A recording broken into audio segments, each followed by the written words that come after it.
मैं ज्योतिर्विद डॉक्टर गजेंद्राचार्य, प्रकाशक विशाल ज्योतिष कार्यालय 20-31/3 बोध गया मठ, बैजनाथा कमच्छा, वाराणसी से यूट्यूब चैनल के माध्यम से आज अपने सभी सब्सक्राइबर लोग के लिए तथा संपूर्ण देशवासियों को ज्योतिष शास्त्र का ज्ञानार्थ हेतु अपनी 25 रचनाओं में यह स्वर्णिम रचना बृहद ज्योतिष रहस्य है, जो कि 5151 पृष्ठों में शुद्ध हिंदी भाषा में 5 खंडों में विभक्त है। इस ज्योतिष महाग्रंथ बृहद ज्योतिष रहस्य के अंतर्गत आप लोगों को जन्म कुंडली के तृतीय भाव में सूर्य एवं बुध ग्रह को बैठने का फल स्पष्ट शब्दों में दर्शाने जा रहा हूँ।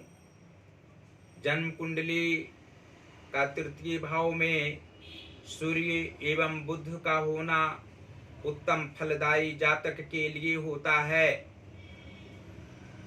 राहु का बुरा प्रभाव जातक पर नहीं होता। शुभ शुक्र होने पर राहु बिगड़ता है। फलस्वरूप जातक आशिक मिजाज का होता है, पर उसकी बदनामी नहीं होती और किसी तरह की हीन बात इसमें नहीं होती है। साथ ही पराक्रमी स्वभाव का होना अनिवार्य ज्योतिषीय दृष्टि से स्पष्ट है। यहाँ पर विशेष रूप से बुद्ध के प्रभाव से जातक विशुद्ध मन वाला, दयालु, दीनता पर दुख प्रकट करने वाला, मानसिक कष्ट में भी प्रसन्न मुख वाला तथा साहित्यकार होते हैं। मंदे सूर्य एवं बुध का फल बुरा यहाँ किसी भी स्थिति में नहीं हो सकती है। यदि कुंडली में 11वें भाव व व्यय भाव में गुरु बृहस्पति तथा शनि हो, तो जातक सर्वदा राजाओं की भांति विचारों से युक्त होने के साथ साथ दानी स्वभाव वाला, सदाचारी, दूसरे के धन को तुच्छ समझकर उस धन को स्पर्श तक भी नहीं करने वाला और सहजता पूर्वक किसी शत्रु या मित्र को भी प्रभावित करने वाले होते हैं। इस भाव में सूर्य एवं बुध वाले जातक को बुधवार को उपवास रखकर अपने सभी परिवार के लिए भगवान गणेश से मंगलप्रद कार्य होने तथा कदापि जीवन में कष्ट न हो ऐसी भक्ति रखनी चाहिए। और स्पष्ट शब्दों में आप लोग जान सकते हैं कि जन्म कुंडली के लाभ अर्थात ऐश्वर्य व एकादश भाव के स्वामी मंगल ग्रह हों तथा पंचम भाव अर्थात विद्या व संतान भाव के स्वामी शुक्र ग्रह हों, तो तृतीय भाव स्थित सूर्य एवं बुध के प्रभाव से जातक 26वें वर्ष से 43वें वर्ष के मध्य में विशेष धनोपार्जन करने वाले होते हैं। लाभ की संभावना प्रत्येक स्थितियों में, सभी अवस्थाओं में रहना स्वाभाविक है। आपदाओं के समय में जातक धैर्य रखने वाले, आपत्ति विपत्ति आने पर किंचित क्षण भी घबराने वाले नहीं होते हैं। इनकी आत्मिक क्षमता अंत अवस्था तक समान रूप से उत्कृष्ट रहा करती है और हीन भावनाओं वाले व्यक्तियों से भी प्रेम पूर्वक अपने कार्य संपन्न करने में माहिर होते हैं। ये जातक संतान सुख अवश्य प्राप्त करते हैं। इनकी संतानें उत्तम विचारों से युक्त रहने वाले, कर्मनिष्ठ एवं धार्मिक प्रवृत्ति के होते हैं। व्यवसायिक क्षेत्र में सफलता प्राप्त करने वाले होते हैं। आध्यात्मिक गुण सभी अवस्थाओं में पुत्र को विशेष रूप से रहना इनका स्पष्ट है। और कर्म स्थान के स्वामी गुरु बृहस्पति हों तथा मातृ व हृदय सुहृद भाव अर्थात चतुर्थ भाव के स्वामी बुध ग्रह हों तो तृतीय भाव स्थित सूर्य एवं बुध के प्रभाव से जातक को कर्म करने की अभिलाषा सभी अवस्थाओं में रहा करती है। मध्यावस्था के उपरांत भी युवा काल की भांति जातक उत्तम मन शुद्ध मन से कार्य करने वाले होते हैं। आलस्य किसी भी रूप में नहीं आना तथा आदर भाव पूर्वक सभी व्यक्तियों को स्नेह प्रदान करने वाले होते हैं। वृद्धावस्था में भी कर्म करने की आदत इनको युवा भांति होती है और निश्चित रूप से परमात्मा ज्ञान की प्राप्ति की ओर भी अग्रसर रहा करते हैं। माता का सुख विशेष रूप से तो प्राप्त नहीं होता है, क्योंकि इनकी माता की मृत्यु अधिक समय तक नहीं बल्कि कम ही अवस्था में हो जाती है और अन्य सुहृद जनों का स्नेह जातक को अवश्य ही प्राप्त होता है। जन्म कुंडली के नवम भाव अर्थात भाग्य व धर्म भाव के स्वामी शनि ग्रह हों तथा धन भाव के स्वामी चंद्रमा हों तो तृतीय भाव स्थित सूर्य एवं बुध के प्रभाव से जातक का भाग्य सभी अवस्थाओं में समान रूप से साथ देने वाला होता है।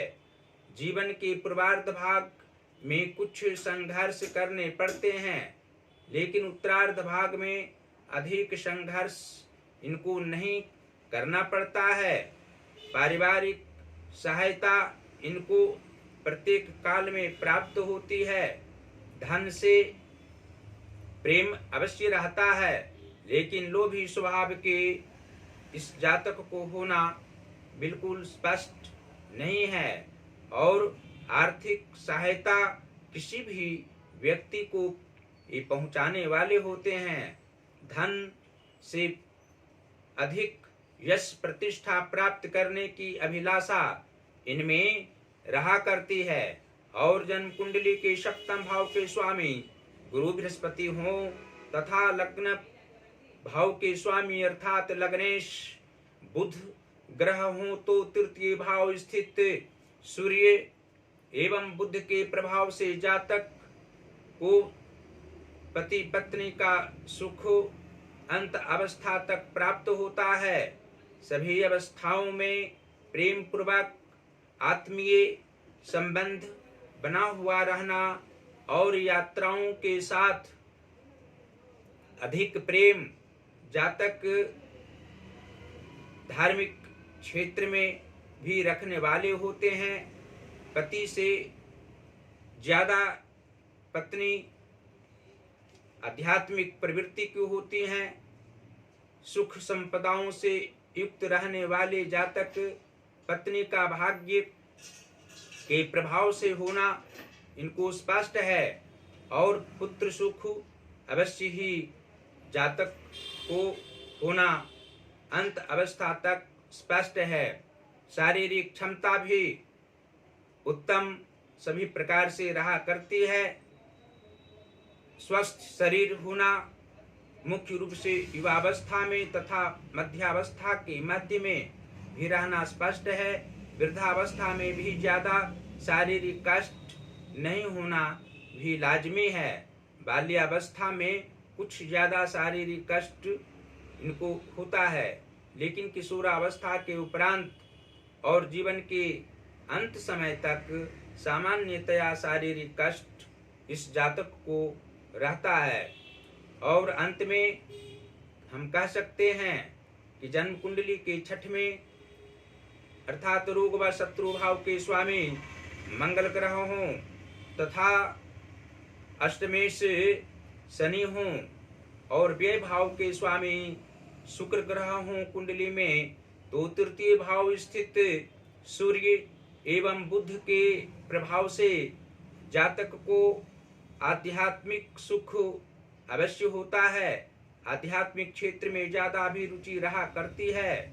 आध्यात्मिक क्षेत्र में मित्र सहयोगी जन इनके ज्यादा होते हैं। सांसारिक सुख की अभिलाषा कम होती है और जीवन के सभी काल में जातक ईश्वरोपासना में अभिरुचि रखा करते हैं। सांसारिक सुख भोगते हुए भी आध्यात्मिक सुख की इच्छा व अभिलाषा इनमें अवश्य रहा करती है। धन व्यय करने पर भी इनको आत्मिक सुख प्राप्त होता है। धन का अपव्यय होने पर भी मानसिक तनाव नहीं रहा करता है। और अंत में फिर आप लोगों से हम यह कह सकते हैं कि जन्म कुंडली के उच्च भावों में यदि नीच व पापी ग्रहों का वास हो और नीच भावों में शुभ व उच्च ग्रहों का वास हो, तो तृतीय भाव स्थित सूर्य एवं बुध के प्रभाव से मानसिक तनाव और आर्थिक परेशानी की सामना जातक को करनी पड़ती है।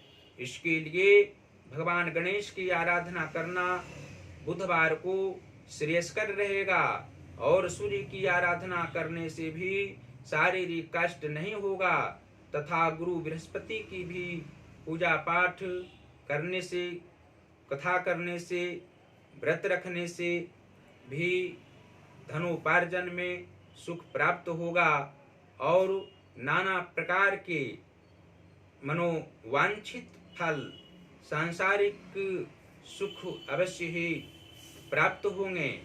अधिक प्रेम पारिवारिक क्षेत्र में रहेगा और सामाजिक क्षेत्र में भी प्रतिष्ठा प्राप्त होगी। अंत में इस ज्योतिष महाग्रंथ बृहद ज्योतिष रहस्य को आप लोग मंगवाने का प्रयास अवश्य करते रहें और प्रयत्न करने से ही सब कार्य सिद्ध होता है। यदि यह ग्रंथ पांचों खंड आप लोगों के पास पहुंचेगा तो निश्चित रूप से आप लोग ज्योतिषियों के समान फलादेश करने में माहिर हो जाएंगे और हिंदी भाषा में जो धृत है उस शब्दों से आप किसी भी ज्योतिषी से सहायता लेने की आवश्यकता नहीं पड़ेगी। कुंडली के सभी भावों में जो ग्रह बैठे हैं आप लोग आसानी पूर्वक प्रेम पूर्वक समझ सकेंगे। इस ज्योतिष महाग्रंथ को मंगवाने के लिए आप लोग हमसे सीधा संपर्क कर सकते हैं। पहला नंबर है जो व्हाट्सएप नंबर है 94512287 दूसरा नंबर है जियो का नंबर है जो हमारा पेटीएम नंबर भी है 88407617 और 92। हमारी सभी रचनाओं को आप लोग गूगल पर भी देख सकते हैं।